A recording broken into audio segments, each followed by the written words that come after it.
ഇപ്പോൾ സാദിഖ് അലി ശിഹാബ് തങ്ങൾ മുസ്ലിം ലീഗിന്റെ സംസ്ഥാന അധ്യക്ഷൻ പോപ്പിനെ അനുസ്മരിക്കുന്നു. അതിലേക്ക് ഞങ്ങളോടൊപ്പം ചിലവഴിച്ച് ഏതാണ്ട് 2 മണിക്കൂറോളം അദ്ദേഹം ഞങ്ങളോടൊപ്പം ഇരുന്നു. സാധാരണഗതിയിൽ പോപ്പ് അത്ര അധികം സമയമൊന്നും ഡെലിഗേറ്റ്സിനോട് സംവദിക്കാൻ നിന്ന് കൊടുക്കാറില്ല.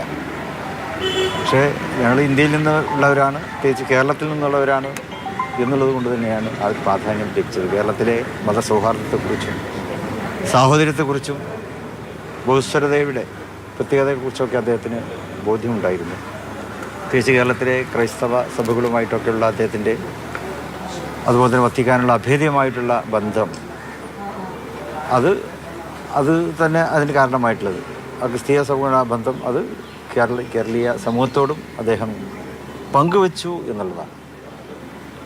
അദ്ദേഹത്തിൻ്റെ സ്നേഹവും കാരുണ്യവും അതുപോലെ തന്നെ അദ്ദേഹത്തിൻ്റെ കാഴ്ചപ്പാടുകളും അത് അദ്ദേഹത്തിൻ്റെ പ്രസംഗത്തിലൂടെ അദ്ദേഹം ഞങ്ങൾക്ക് മുമ്പിൽ വെളിപ്പെടുത്തിത്തന്നു.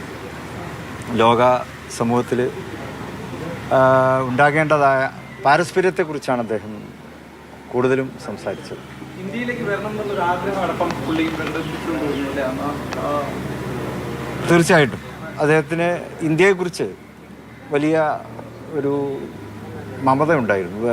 ഇന്ത്യയെക്കുറിച്ചൊക്കെ പറഞ്ഞപ്പോൾ ഇന്ത്യയുടെ ബഹുസ്വരതയും ഇന്ത്യയിലെ വിവിധ ജാതി ജനവിഭാഗങ്ങൾ ഒരുമിച്ച് ജീവിക്കുന്നതിൻ്റെയും പ്രാധാന്യത്തെക്കുറിച്ച്, പ്രത്യേകതയെക്കുറിച്ചൊക്കെ അദ്ദേഹം പറയുകയുണ്ടായി. ഇവിടുത്തെ നാനാത്വത്തിൽ ഏകത്വം, അതാണല്ലോ ഇന്ത്യയെ മറ്റ് രാജ്യങ്ങൾ ഇന്ത്യയെക്കുറിച്ച് മനസ്സിലാക്കുന്ന അങ്ങനെയാണ്. അപ്പോൾ ആ നാനാത്വത്തിൽ ഏകത്വത്തെ അദ്ദേഹം അങ്ങേയറ്റം പ്രകീർത്തിച്ച് സംസാരിക്കുകയുണ്ടായി.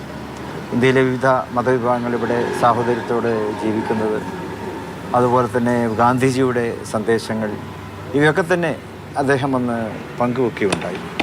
അപ്പോൾ ആ ഇന്ത്യയിൽ നിന്നുള്ള പ്രതിനിധികൾ എന്നുള്ള നിലക്ക് ഞങ്ങളുടെ ആദ്യം തന്നെ അദ്ദേഹം പറഞ്ഞു, നിങ്ങളെല്ലാവരും പുഞ്ചിരിച്ചിരിക്കണം എന്നാണ് പറഞ്ഞത്. ചിരിച്ചുകൊണ്ട് നമുക്ക് തുടങ്ങാം എന്ന് പറഞ്ഞുകൊണ്ടാണ് അദ്ദേഹത്തിൻ്റെ സംഭാഷണം ആരംഭിച്ചത്. അങ്ങനെ ആ സംഭാഷണത്തിലൂടെ കേരളത്തെക്കുറിച്ചും അദ്ദേഹം പറഞ്ഞു. കേരളത്തിൻ്റെ പ്രത്യേകമായിട്ടുള്ള സൗന്ദര്യം, പ്രകൃതി സൗന്ദര്യം എന്നതുപോലെ തന്നെ കേരളീയ സമൂഹം മുന്നോട്ട് വെക്കുന്ന, കാരണം അവിടെ അന്ന് ആ ലോക സമ്മേളനം, മതസമ്മേളനം സംഘടിപ്പിച്ച് കേരളത്തിൽ നിന്നുള്ള ശ്രീനാരായണ ഗുരു ജയന്തിയോടനുബന്ധിച്ച് ഇവിടെ നിന്നുള്ള പ്രതിനിധികളാണല്ലോ കൂടുതലായിട്ടും അവിടെ സംബന്ധിച്ച്. അപ്പോൾ അതുകൊണ്ട് തന്നെ കേരളത്തെക്കുറിച്ച് അദ്ദേഹത്തിന് പ്രത്യേകമായിട്ടുള്ള കാഴ്ചപ്പാടുകളുണ്ടായിരുന്നു.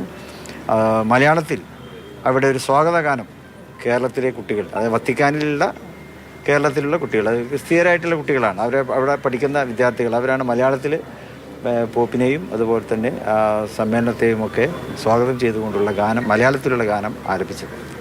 ആ ഗാനം അദ്ദേഹം വളരെ ആസ്വാദ്യതയോടെ കേൾക്കുകയും ആ പാട്ട് പാടിയ കുട്ടികളൊക്കെ അദ്ദേഹം അടുത്ത് ചേർത്ത് നിർത്തി അവർക്കൊക്കെ ഓട്ടോഗ്രാഫിൽ ഒപ്പുവെച്ച് കൊടുക്കുകയും ഉണ്ടായി. അപ്പോൾ കേരളത്തിനെ വളരെ സ്നേഹത്തോടെ ആണ് കേരളീയരെ കാണുന്നതെന്ന് നമുക്ക് അപ്പോൾ തന്നെ മനസ്സിലാക്കുവാൻ സാധിച്ചു. പിന്നെ പോപ്പിൻ്റെ ഏറ്റവും വലിയൊരു പ്രത്യേകത എന്നുള്ളത് അദ്ദേഹം എന്നും മാനവികതയെക്കുറിച്ചാണ് പറഞ്ഞത്, മനുഷ്യ സ്നേഹത്തെക്കുറിച്ചാണ് പറഞ്ഞിട്ടുള്ളത്. ലോകത്ത് നടക്കുന്ന അക്രമ പ്രവർത്തനങ്ങൾ, അതുപോലെ തന്നെ അസഹിഷ്ണുത പ്രചരിപ്പിക്കപ്പെടുന്ന പ്രവർത്തനങ്ങൾ, അതിലൊക്കെ അദ്ദേഹം അതൃപ്തി പ്രകടിപ്പിക്കുകയുണ്ടായി.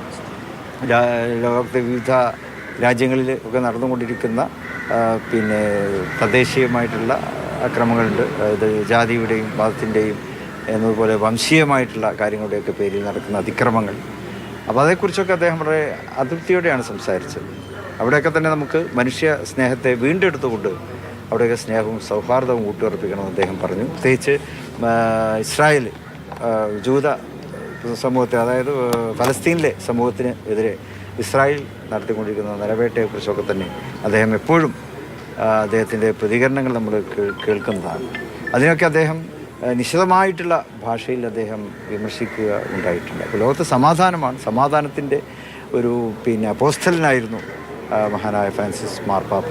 അപ്പോൾ അദ്ദേഹത്തിൻ്റെ ആ ജീവിതം കടന്നു പോയിരിക്കുന്നു. പക്ഷെ അദ്ദേഹം കാഴ്ചവെച്ച് തന്നിട്ടുള്ള, അദ്ദേഹം പുലർത്തി പോന്നിട്ടുള്ള മൂല്യങ്ങളും ആശയങ്ങളും എന്നും ഇവിടെ നിലനിൽക്കുന്നു. അതിൽ പിന്തുടരുക എന്നുള്ളത് തന്നെയാണ് നമുക്ക് ആവശ്യമായിട്ടുള്ളത്. വത്തിക്കാനിൽ നമുക്കറിയാം, തൊട്ടടുത്ത് തന്നെ അവിടെ ഗ്രാൻഡ് മോസ്ക് ഉണ്ട്, ഒരു വലിയ മുസ്ലിം പള്ളിയാണ്.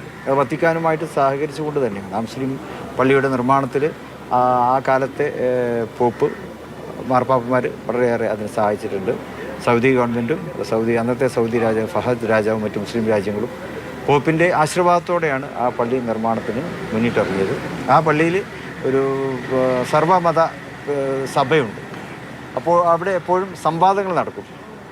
വത്തിക്കാനിൽ വരുന്നവരൊക്കെ തന്നെ ആ മുസ്ലിം ഗ്രാൻഡ് മോസ്കിലും സന്ദർശിക്കുന്നുണ്ട്. വത്തിക്കാൻ ഞങ്ങൾ പോയ സന്ദർഭത്തിൽ അവിടെ വത്തിക്കാൻ്റെ പ്രത്യേകമായിട്ടുള്ള ഒരു വാർഷിക പരിപാടി നടക്കുകയായിരുന്നു. ഒരു നൂറ്റാണ്ടിൽ ഒരിക്കൽ നടക്കുന്ന ഒരു പ്രത്യേക പരിപാടിയാണ്, ഒരു വർഷം നീണ്ടു നിൽക്കുന്ന പരിപാടിയാണ്.